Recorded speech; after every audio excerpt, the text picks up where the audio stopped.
हे भगवान जी बामन हो जाइल चेंज कबले होई हमार लाइफ स्टाइल।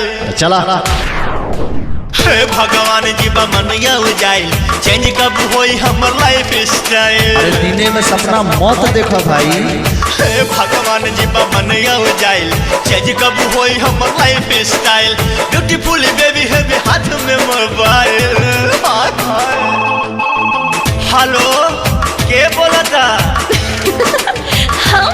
हम तो बबली हम तो बबली बोलतानी कहवा बड़ा खोजतानी। हम तो बबली बोलतानी कहवा बड़ा खोजतानी।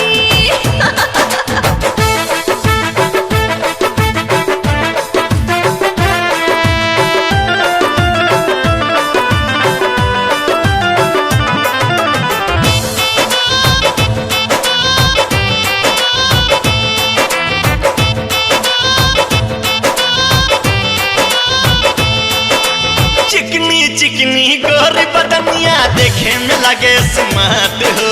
गबरू जवान के बात छोड़ा बुढ़ो के धड़ के हाथ हो। हेलो कहाँ बड़ा डाले अभी तक गईला ना। नंबर नोट करा 9565133622 समझ लो तू। हाय चिकनी गोरी बदनिया देखे में लगे स्मार्ट हो। गबरू जवान के बात छोड़ा बुढ़ो के धड़ के हाथ हो। हेलो के बोला था? हम तो बबली हम तो बबली बोलतानी कहवा बड़ा खोजतानी।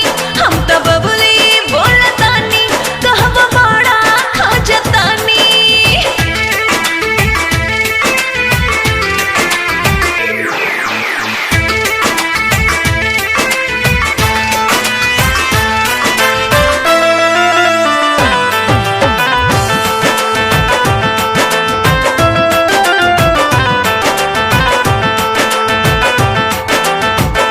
करोड़पति मिले छोकरिया भगवान हमके गिफ्ट में।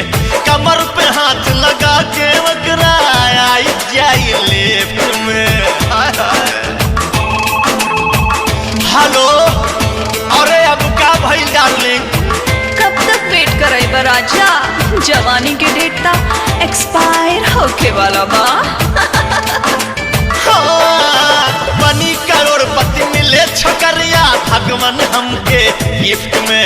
कमर पे हाथ लगा के वगरा आई जाई लेफ्ट में। हेलो